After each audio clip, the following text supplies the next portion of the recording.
नमस्कार साथियों, स्वागत है एक बार फिर से आप सभी का आरएस जंक्शन पर। तो थंबनेल देख करके आपको ये अंदाजा तो हो ही गया होगा कि हम किस मुद्दे पर आज चर्चा करने वाले हैं। तो प्रत्येक आरएस परीक्षा की तैयारी करने वाले छात्र के लिए सबसे दुविधापूर्ण प्रश्न होता है कि मुख्य परीक्षा में उत्तर कैसे लिखें। आप में से कई छात्र प्रीलिम्स एग्जाम को आसानी से क्लियर कर लेते हैं, लेकिन मेंस आपके लिए एक बाधा के रूप में, चुनौती के रूप में सामने आ जाता है।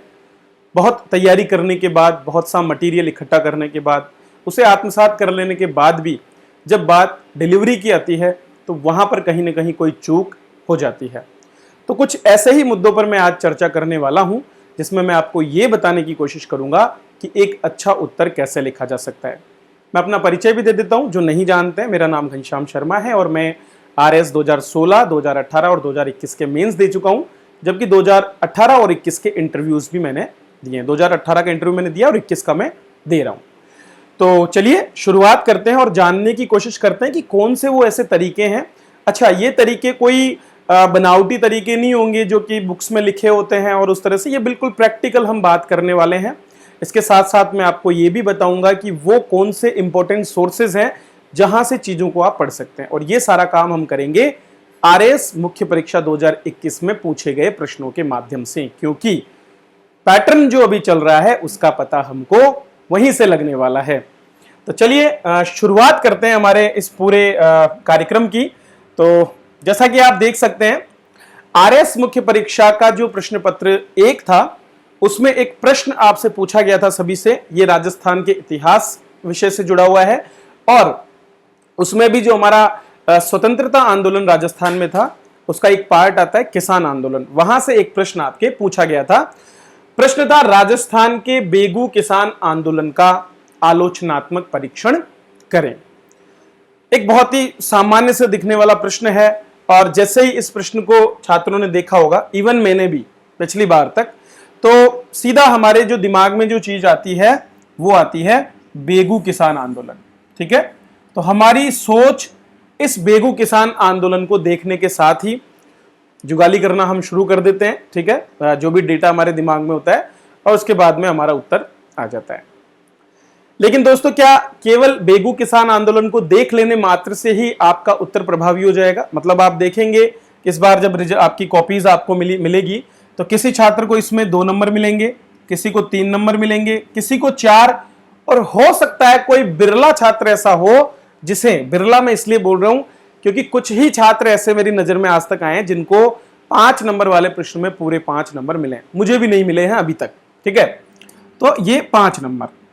तो कुछ कारण होते हैं जिनकी वजह से ये सेग्रीगेशन होता है। किसी को 2, किसी को 3, किसी को 4, किसी को 5 मिलते हैं और अमूमन बच्चों को इस रेंज में रखा जाता है, 2 और 3 के बीच में। तो ये जो 2 और 3 के बीच वाला जो फर्क है, क्योंकि अगर एक प्रश्न में 1 नंबर का फर्क हो रहा है तो मान के चलिए 10 प्रश्न आपको एक पेपर में 10 नंबर पीछे छोड़ देते हैं और इस तरह से चारों पेपर में आप मिलाकर के 30 से 40 अंक पीछे चले जाते हैं और ये आपकी असफलता का कारण बन जाता है। ठीक है, तो राजस्थान के बेगू किसान आंदोलन का आलोचनात्मक परीक्षण करें। इसमें सबसे पहले हमको कुछ टर्म्स पर ध्यान देना पड़ेगा। पहले तो हमको ये पता है कि राजस्थान के बारे में। ठीक है, तो राजस्थान के किसान आंदोलन है, उनकी हम चर्चा कर रहे हैं। फिर हम बात कर रहे हैं आलोचनात्मक परीक्षण की। यहां पर 2 शब्द एक साथ जुड़ रहे हैं, पहला है आलोचनात्मक, दूसरा है परीक्षण। ये जो लोचन शब्द है ना, आलोचना शब्द का मतलब क्या है, ये अगर हमें समझ में आ जाए तो हम जो है क्या कर सकते हैं, इसको सही तरीके से जस्टिफाई कर सकते हैं कि क्या मांग रहा है प्रश्न। यहां पर लिखा है लोचना, और इसमें से अगर मैं एक शब्द निकालूं तो आप में से अधिकतर छात्र चूंकि हिंदी विषय को पढ़ रहे हैं तो आपने लोचन शब्द देखा होगा। लोचन, दृग, ठीक है, नयन, ये सब शब्द किसके पर्यायवाची हैं? हमारी दृष्टि के, ठीक है, हमारे नेत्र के। तो लोचन का अर्थ होता है नेत्र, और नेत्र का जो मुख्य कार्य है, नेत्रेंद्रिय जो हमारी है, उसका मुख्य कार्य क्या होता है? चीजों को देखना। लेकिन जब हम आलोचना या आ शब्द इसके आगे जोड़ देते हैं तो इस उपसर्ग के जुड़ने से ये जो आलोचना शब्द है उसका मतलब हो जाता है भली भांति से देखना, अच्छे प्रकार से चीजों को देखना। और अगर हम इसके आगे सम और जोड़ दें तो हो जाता है समालोचना। ठीक है, और ये समालोचना शब्द, ये जो सम शब्द है, सम शब्द बोलता है कि समान रूप से समान रूप से अच्छी तरह से देखना। ठीक है, ये क्या कह देता है, समान रूप से अच्छी तरह से देखना, मतलब हम देखें तो सही लेकिन हम उसके गुण और दोषों को समान रूप से भली प्रकार से देखने का प्रयास करें। तो यही अंतर है आलोचनात्मक और समालोचनात्मक में। ये दो शब्द आपको अलग अलग चीजों के साथ जुड़े हुए दिखेंगे। जैसे कि यहां पर आपको पूछा गया है आलोचनात्मक परीक्षण करें, ठीक है, क्रिटिकली एग्जामाइन। अब एग्जामाइन करने का मतलब, परीक्षण करने का मतलब, आप में से कई छात्र जो कि विज्ञान विषय के छात्र रहे होंगे, उन्होंने प्रयोगशाला में जाकर के कई प्रकार के परीक्षण किए होंगे। ठीक है, उस परीक्षण के दौरान आपने पूर्व में विद्यमान जितने भी जो नियम कायदे कानून है उनके अनुरूप कुछ चीजों को प्रायोगिक तरीके से करने का प्रयास किया होगा और उसके जो परिणाम आए उनको जो है उस सैद्धांतिक जो हमारे पास में डेटा है उससे मिलाने की कोशिश की होगी और यह भी देखा होगा कि आप कितने सफल हुए। ठीक है, उसी तरह से हमको यहां पर भी परीक्षण का प्रयास करना है। परीक्षण करते समय हमें हमेशा संबंधित विषय पर भली प्रकार से नजर डालते हुए यह देखना होता है कि उस विषय के मुख्य बिंदु या जो मुख्य उसके अंतर्गत घटनाक्रम है वो क्या अपने लक्ष्य या उद्देश्य तक पहुंच पाए, क्या वो उतने सफल हो पाए जितनी सफलता के लिए उनको प्रयास किए गए थे। अगर वो चीज हम यहां पर जांच पाते हैं, मतलब एक तरह से हमें ये जांच करना होता है कि ये जो बेंगू का किसान आंदोलन था क्या ये एक तरह से अपने उद्देश्य तक पहुंच पाया। अगर पहुंच पाया तो ठीक, नहीं पहुंचा तो हमें यहां पर कोई फाइनली जजमेंट नहीं देना है, हमें केवल एक परीक्षण करना है, हमें उसको देखना है, देख करके बताना कि इसके अंतर्गत ये घटनाक्रम हुए और इनका ये परिणाम अंत में रहा।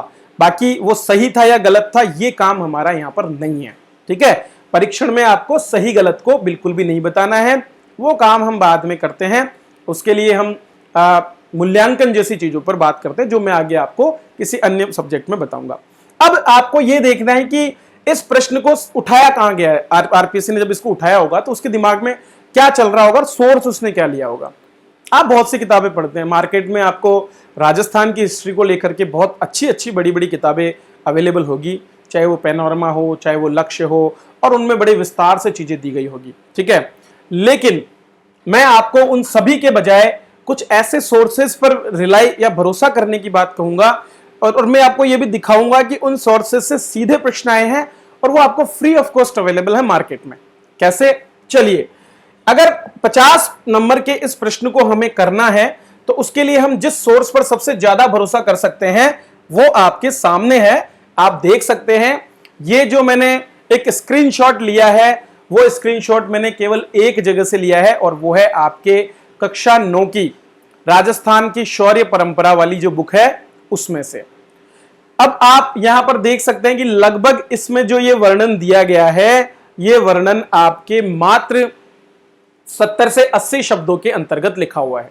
ठीक है, लेकिन इस वर्णन की सबसे खास बात यह है कि ये आपके जो प्रश्न पूछा गया है उसके साथ पूरी तरह फिट बैठता है। फिट बैठने का मतलब इसमें वो सारे कीवर्ड्स हैं जो आपको अपने उत्तर के लिए चाहिए। इसकी भाषा शैली इतनी बेहतर तरीके से प्रस्तुत की गई है कि लगभग एक ही सेंटेंस में आप 3 से 4 वाक्यों को जोड़ करके लिख पा रहे होते हैं। हम सभी, अगर मान लीजिए आप परीक्षा में गए और आपको कुछ नहीं पता, जो बेगू किसान आंदोलन है उसके बारे में आपको कोई ज्यादा विशेष जानकारी पता नहीं है, बस मोटे मोटे तौर पर आप जानते हैं और इतना तो जानना हर एक छात्र के लिए जरूरी है। मैं ये नहीं कहता आपको हर एक घटनाक्रम, हर एक तिथि और हर चीज याद हो। तो ऐसी परिस्थिति में हम उत्तर कैसे लिखें उस पर भी हम बात करते हैं। दरअसल आप में से सब छात्रों को इतना तो पता होगा कि जो किसान आंदोलन है हमारे यहाँ पर, उनकी जो शुरुआत हम पढ़ते हैं वो हमेशा बिजोलिया किसान आंदोलन से पढ़ते हैं। मतलब कि बिजोलिया किसान आंदोलन एक तरह से राजस्थान की किसान आंदोलनों का सूत्रधार माना जा सकता है, वहां से शुरुआत होती है।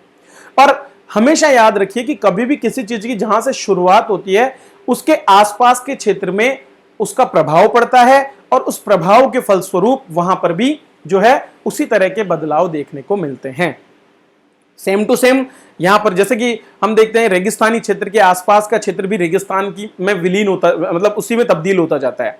इसीलिए तो आजकल हम अरावली का जो वनीकरण है उसके लिए प्रयास हम लगातार कर रहे हैं ताकि हमारे मरुस्थल को प्रसारित होने से रोका जा सके। तो सेम टू सेम जब बिजोलिया किसान आंदोलन हुआ जिसका क्षेत्र था मेवाड़, हम सभी को पता है मेवाड़ में जो है बिजोलिया किसान आंदोलन हुआ और उसके जो कंसिक्वेंसेस रहे उनके परिणाम स्वरूप आसपास के क्षेत्र में, जिसमें बेगू ठिकाना भी वहीं पर था, राव चूड़ा जो है उन्हीं के वंशजों के अंतर्गत वो ठिकाना था।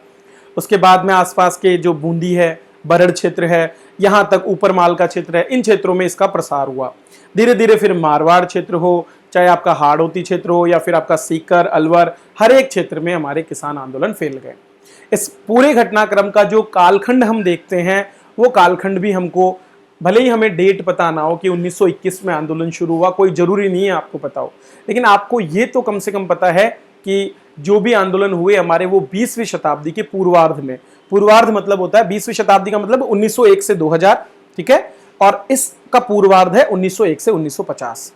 तो कम से कम हम इतनी तो बात कर ही सकते हैं कि 20वीं सदी का पूर्वार्ध। तो ये कुछ की टर्म्स आपको अपने दिमाग में उस समय डालने पड़ेंगे, और ये ऑब्वियसली अगर आपने थोड़ा बहुत ढंग से पढ़ा है तो ये आपके दिमाग में उस समय होंगे, ठीक है।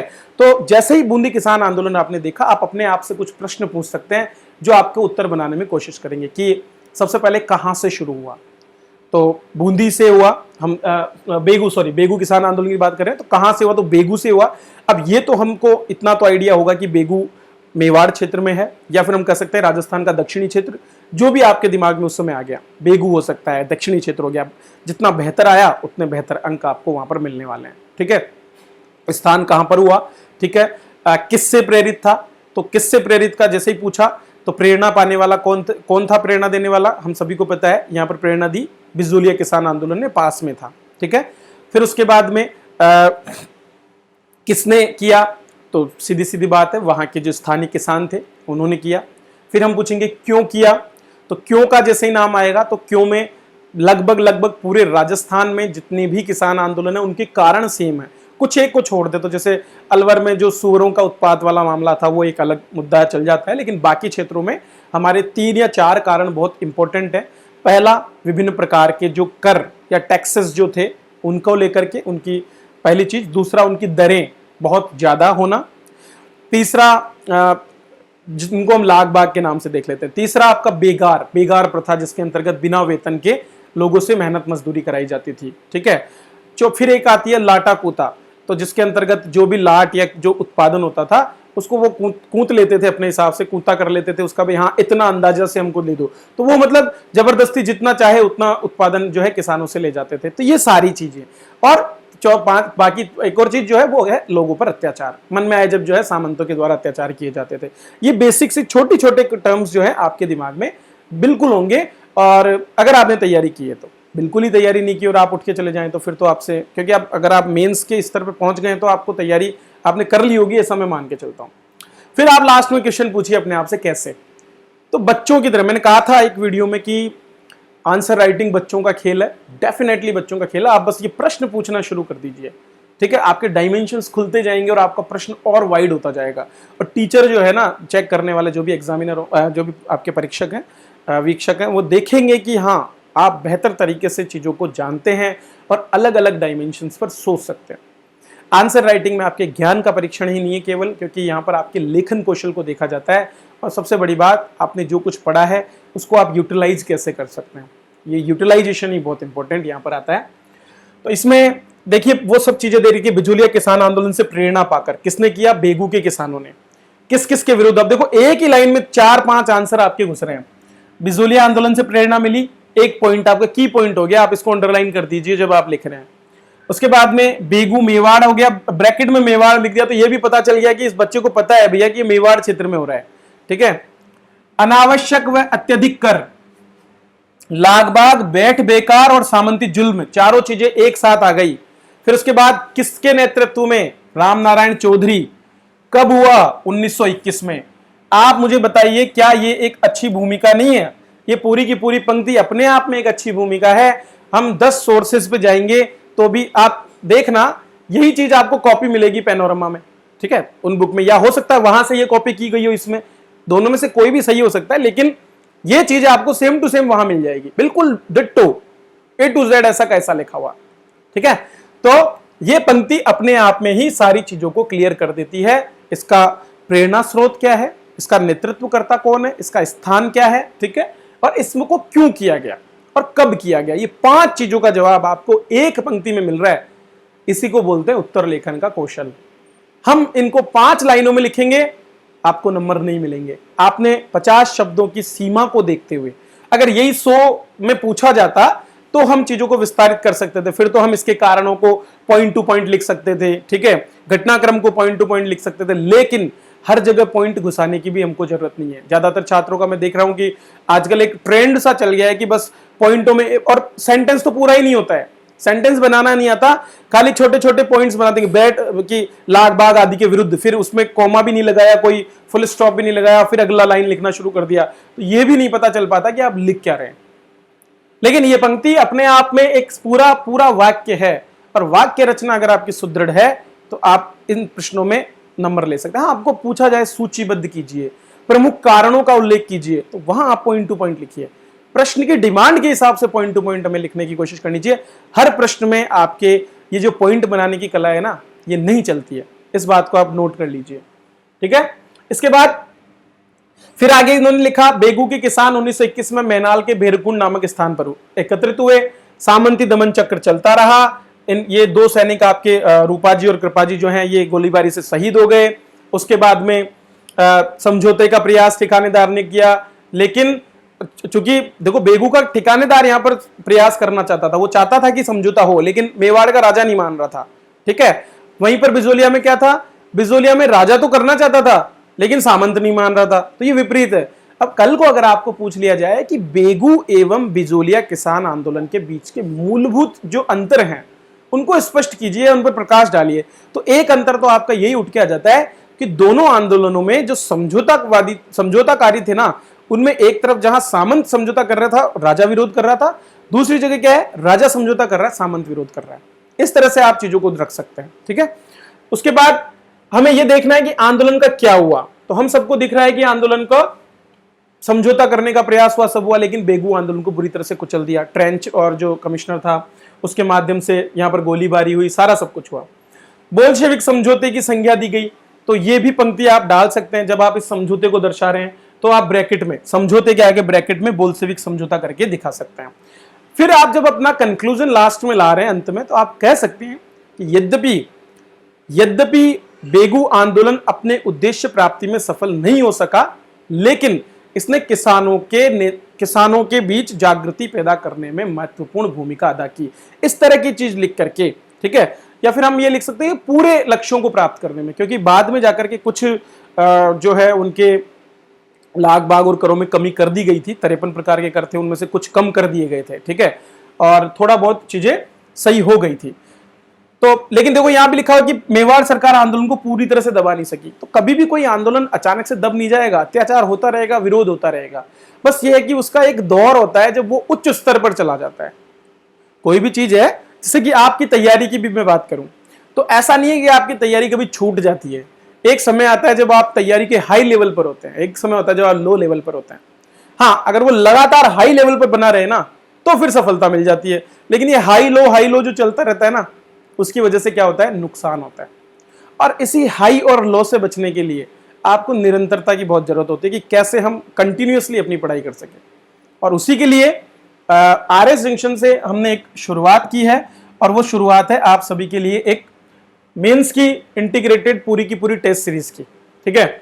तो मैं थोड़ा सा आपका समय लूंगा और आप एक बार इसे देखें, और ये एक विशेष प्रकार की टेस्ट सीरीज है जो अभी तक आपको कहीं पर भी अवेलेबल नहीं होगी, और इसके पूरे फीचर्स क्या है वो भी मैं बताने की कोशिश करूंगा। तो आरएस मेंस परीक्षा की तैयारी को देखते हुए, क्योंकि वैकेंसी आने के पूरे चांसेस अभी बन रहे हैं, ठीक है, जैसे जैसे मौसम बारिश का होता जा रहा है, वैसे वैसे ही उम्मीद है कि आपके वैकेंसी की भी बारिश हो। तो 2023 के इस पूरी टेस्ट सीरीज में हम 32 टेस्ट देने वाले हैं, और चूंकि एक टेस्ट सीरीज को खरीदना छात्रों के लिए थोड़ा महंगा होता है, इसलिए हमने इसको टुकड़ों में बांट दिया ताकि कम पैसों में आपको क्वालिटी का भी पता चले, ठीक है। और फिर अगर आपको लगे कि हाँ ये चीज हमारे लिए वर्थ इट है, इसमें दिया गया इन्वेस्टमेंट हमें फ्यूचर में बहुत कुछ रिटर्न देने वाला है, तो फिर आप कंटिन्यू कर सकते हैं। तो हमने क्या किया है कि हमने पूरे के पूरे जो हमारे पेपर्स हैं उनको पेपर 1, 2, 3, 4 इस तरह से डिवाइड कर लिया है, ठीक है। और पहले पेपर के लिए अभी हमने एक प्रेस सीरीज लॉन्च की है, और ये अभी हमारे कुछ कोड वर्ड के साथ में आपको लगभग 2100 रुपए में अवेलेबल है हमारी एप्लीकेशन पर और पोर्टल दोनों पर। हम करवाने वाले क्या है इसमें, वो मैं आपको पूरा आगे बताऊंगा।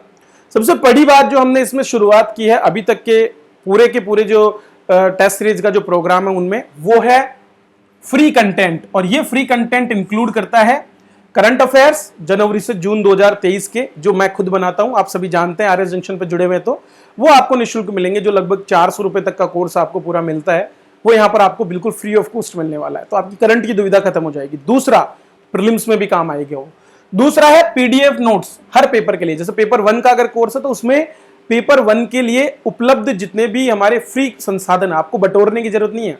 अब जैसे मान लीजिए 9वीं कक्षा की जो बुक है वो आपको कहीं लेने जाने की जरूरत नहीं है, वो आपको पीडीएफ में हमारे इस कोर्स में मिलने वाली है। तो आराम से आप घर बैठे अपने मोबाइल को खोलेंगे, एप्लीकेशन में जाएंगे और जैसे ही क्लिक करेंगे वहां पर आपको वो पीडीएफ में मिल जाएगी, आप फट से वहां से डाउनलोड कर सकते हैं। ठीक है, इसी तरह से इसमें हमने दोनों मोड रखे हैं, ऑनलाइन और ऑफलाइन दोनों। जो छात्र जयपुर में रहते हैं उनके लिए हम जयपुर में गोपालपुरा के ही नजदीक उसी की विसिनिटी में एक सेंटर ढूंढ रहे हैं और जल्दी फाइनल कर लेंगे। 2-4 सेंटर हमारी नजर में है, लेकिन जो बेस्ट होगा आपके लिए, जहां पर आपको गर्मी भी ना लगे, कोशिश ये होगी और नजदीक आपके हो, उसको हम वहां पर लाने वाले हैं। दूसरा, ऑनलाइन मोड में आपको मिलेगा, तो वो कैसे आप कर सकते हैं उसको भी मैं आपको बताने वाला हूं। ठीक है, मीडियम आपका दोनों है, हिंदी और इंग्लिश। आपको पेपर तो मल्टी लैंग्वेज मिलता ही है, ठीक है, दोनों लैंग्वेज में होता है, और जो आपकी कॉपियां होंगी उनको भी बिल्कुल जांचा जाएगा। एक बात जो है वो है कि हमारा कंटेंट आपको, जो जैसे कि बुक्स अगर इंग्लिश मीडियम में अवेलेबल है तो वो सारी हम अवेलेबल करा देंगे, लेकिन बाकी कंटेंट हिंदी में ही मिलने वाला है, क्योंकि अभी तक हम इंग्लिश का कंटेंट हमारे पास तैयार नहीं है। लेकिन जो छात्र तैयारी कर रहे हैं और जिनके पास अपना कंटेंट है इंग्लिश मीडियम में, वो यहां से कर सकते हैं। कॉपी चेक करने की आपको पूरी सुविधा इंग्लिश वालों को भी मिलने वाली है। जब हमारा ये पूरा प्रोग्राम 6 अगस्त तक पूरा हो जाएगा, जिसमें 5 सेक्शनल टेस्ट है और 1 इस पूरे पेपर का टेस्ट होने वाला है, उसका पूरा होने के बाद में हम क्या करेंगे, पेपर 2, 3 और 4 का भी अलग अलग कोर्स लॉन्च करेंगे। कारण इसका एक ही था कि कैसे भी करके जो छात्र सिंगल पेपर की तैयारी करना चाहते हैं, एक तो वो लाभान्वित हो जाएंगे, उनको बर्डन नहीं होगा कि पूरी चारों टेस्ट सीरीज हम लें।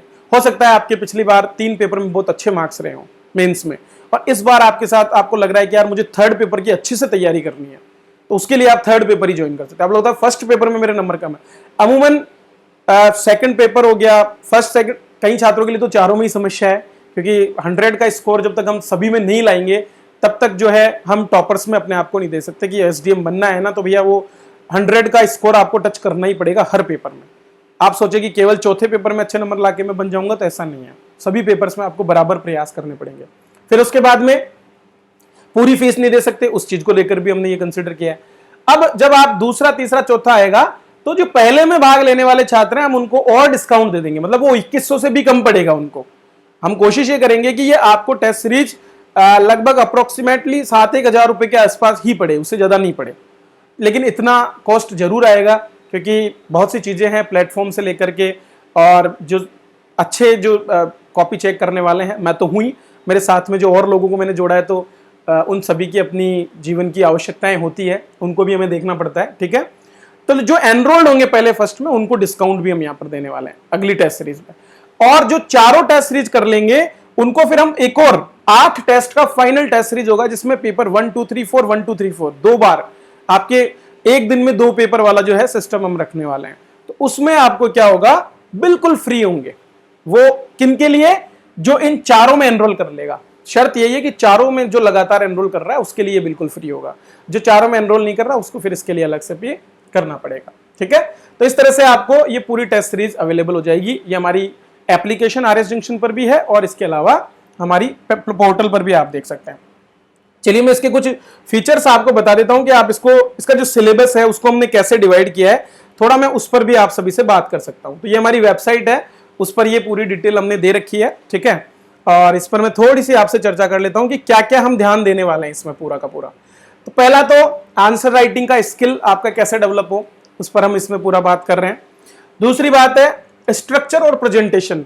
तो हमारा जब कॉपी चेक करने का टाइम होगा तो उस समय हम ये ध्यान रखेंगे कि आपने क्या वेल स्ट्रक्चर तरीके से चीजों को लिखा है, ठीक है, और आपका प्रेजेंटेशन कैसा है। यहां तक कि हम तो राइटिंग पर भी ध्यान देते हैं, क्योंकि अगर आपकी राइटिंग अच्छी नहीं है तो कहीं ना कहीं वो एक इरिटेटिंग होता है। जैसे मैं लगातार कॉपियां चेक कर रहा हूं, किसी छात्र की बहुत गंदी राइटिंग होती है तो ऐसा लगता है कि नहीं, इसमें तो आधा नंबर काटना ही चाहिए, तो वो एक नुकसान वाली बात हो जाती है। हर क्वेश्चन में अगर आधा नंबर जाएगा तो आपको बहुत लॉस लास्ट में जाकर के हो जाता है।